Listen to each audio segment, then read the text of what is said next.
Science technology का है topic genomics में पहला है topic human genome project HGP। इसका जो कार्यकाल रहा 1990 से 2003 तक जो है यह चला। और यह जो प्रोजेक्ट है यह इंटरनेशनल साइंटिफिक यह प्रोजेक्ट था, मतलब कि इसमें विश्व के देशों ने भाग लिया था। जैसे कि यूनाइटेड स्टेट था, उसकी जो है इसमें काफ़ी भूमिका रही, क्योंकि यूनाइटेड स्टेट्स का से जो है उसका national institute of health and department of energy जो कि यूनाइटेड स्टेट्स में है, इसने जो है इसके लिए फंड दिया था। और ये जो है सबसे महत्वपूर्ण भूमिका निभाया था, मतलब इसने ही इस प्रोजेक्ट को लीड किया था। तो इसमें यूनाइटेड स्टेट्स की जो है काफ़ी बड़ी भूमिका रही इस प्रोजेक्ट में।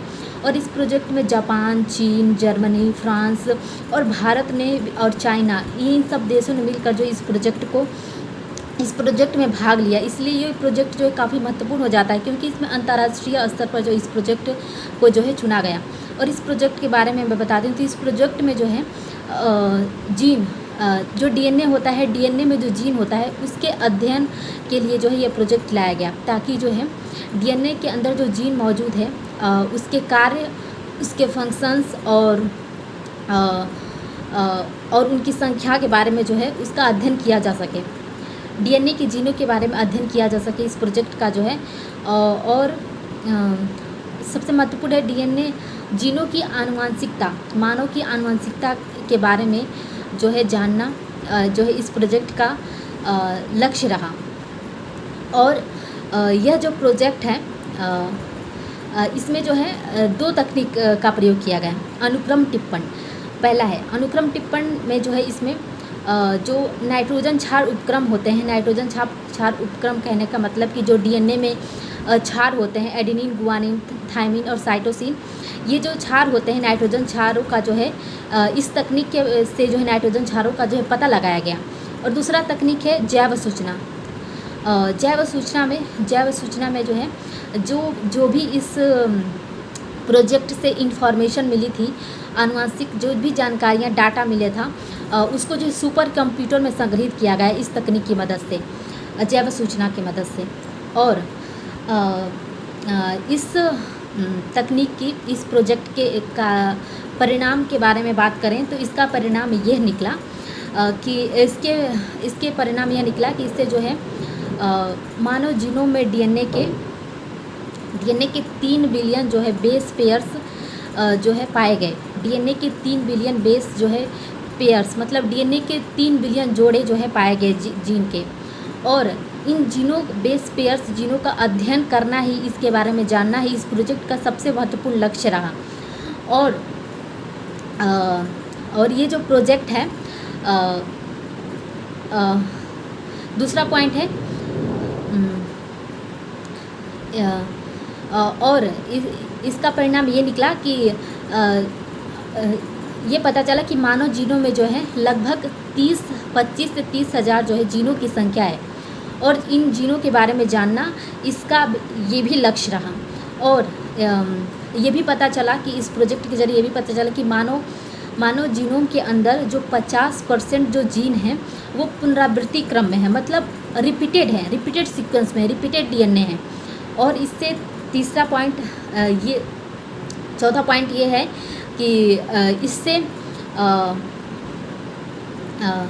चौथा पॉइंट ये है कि इससे ये भी पता चला कि जो संपूर्ण जो मानव जीनोम का जो कोशिका है, किसी कोशिका की जीनोम का लगभग जो है 99.9% जो है वे जो है असमान है। मतलब मानव जीनोम में जो है जो आनुवंशिक जानकारियाँ होती हैं उसमें 99.9% जो है असमानताएं होती हैं। और मानव जीनोम का लगभग 2% ही हिस्सा जो है वह कार्यशील है, 2% ही कार्यशील है और वह जो है प्रोटीन संश्लेषण की क्रिया में भाग लेता है। तो ये जो है इस प्रोजेक्ट के परिणाम रहे। अब मैं इसके लाभ के बारे में बताऊंगी, इससे लाभ क्या प्राप्त हुए।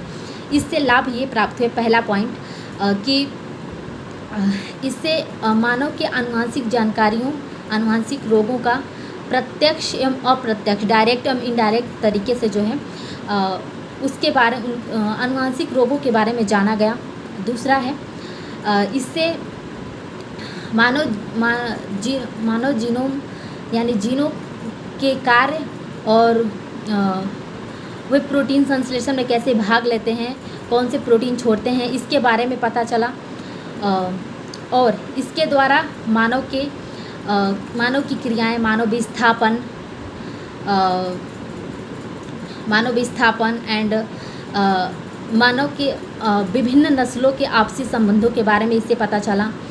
और तीसरा जो पॉइंट है, इससे किसी भी मानव के अंदर संक्रमण, कोई रासायनिक संक्रमण, प्रदूषण, रासायनिक अभिक्रिया हो गई, तो ये सब जो मानव पर जो प्रभाव होते हैं इसकी संभावना की खोज की गई। मतलब संभावना के स्तर पर जो है इन रोगों को देखे जाने के लिए इस प्रोजेक्ट ने मदद किया। और भी पॉइंट्स है इससे जो है मेडिकल क्षेत्र में जो भी इस प्रोजेक्ट से आनुवंशिक जो डाटा मिला उसकी मदद से नए नए ट्रीटमेंट्स और नए नए मेडिसिन्स बनाए गए, जिससे जेनेटिक्स डिसऑर्डर्स, जेनेटिक रोगों का जो उपचार किया जा सके, ऐसे नए नए जो हैं ट्रीटमेंट्स और मेडिसिन्स बनाए गए। और इस प्रोजेक्ट का लाभ ये हुआ कि इसके मदद से बायोटेक्नोलॉजी और जीन अभियांत्रिकी, जेनेटिक इंजीनियरिंग जैसे क्षेत्रों को जो है इससे HGP से जो है काफ़ी अधिक लाभ हुआ और वह जो है और प्रगति कर पाया। और इसके एग्जाम्पल्स भी हैं HGP के, जैसे कि HGP के एग्जाम्पल्स भी हैं, जैसे अभी हाल ही में जीन एडिटिंग करके CRISPR-Cas9 ये जो है एक तकनीक है जिसके मदद से जीनों को एडिट किया जाता है। तो ये भी जो है HGP पर ही आधारित है। और इससे ये लाभ हुआ कि इस तकनीक ने BRCA first and BRCA seconds नामक जीनों की खोज की,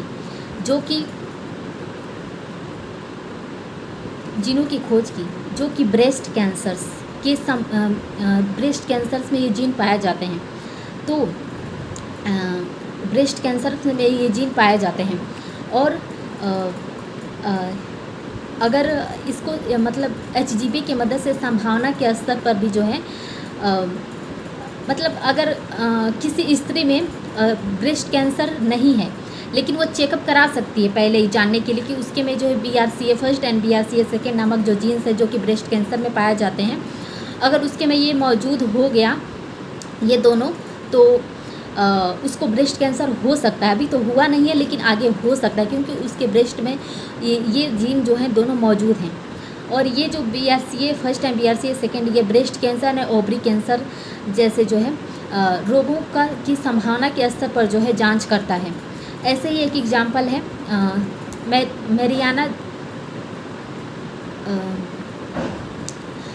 एंजेलिन जूली जो कि हॉलीवुड की एक्ट्रेस थी। उनका जो उनके माता और नानी मतलब सब उनका जो मतलब उनका जो पीढ़ी था सबको ब्रेस्ट कैंसर हुआ था। तो इनको भी ये संभावना थी कि इनको भी हो सकता है। तो इन्होंने चेकअप कराया, जो कि अमेरिका की जो मैरियट कंपनी ने इनका चेकअप किया। तो इनमें जो BRCA first and BRCA second नामक जीन्स मौजूद थे। तो ये संभावना उनको अभी ब्रेस्ट कैंसर हुआ नहीं था, लेकिन ये संभावना थी कि उनको आगे चल के ब्रेस्ट कैंसर हो सकता है। तो उन्होंने अपने ब्रेस्ट को ही हटवा दिया और उन्होंने ये सार्वजनिक भी कर दिया जो न्यूज़ है कि उनको ये हुआ था, ऐसा हुआ था। तो इस प्रकार जो है HGP की मदद से ऐसे जो है ट्रीटमेंट्स और तकनीकें जो है डेवलप हुई। और इसके मदद से गैस्ट्रिक फैब्रियोसिस जो कि एक जेनेटिक डिसऑर्डर है, और यह जो गैस्ट्रिक फैब्रियोसिस है यह लंग्स और लंग्स को प्रभावित करता है यह रोग। तो इस HGP की मदद से जो है इसमें पाया गया कि इसमें CFTR नामक जीन मौजूद है। और इसी की एचजीपी की ही मदद से इसके ट्रीटमेंट्स और दवाएं बनाई गई। और जैसे एग्जांपल के इसमें CFTR डेवलपर्स नामक जो है एक ट्रीटमेंट्स है इस गैस्ट्रिक फाइब्रोसिस जैसे अगर किसी को रोग हो जाता है तो ये ट्रीटमेंट्स किया जाता है। ये सब एचजीपी की मदद से ही हुआ है। तो एचजीपी का बहुत बड़ा योगदान रहा है बायोटेक्नोलॉजी में।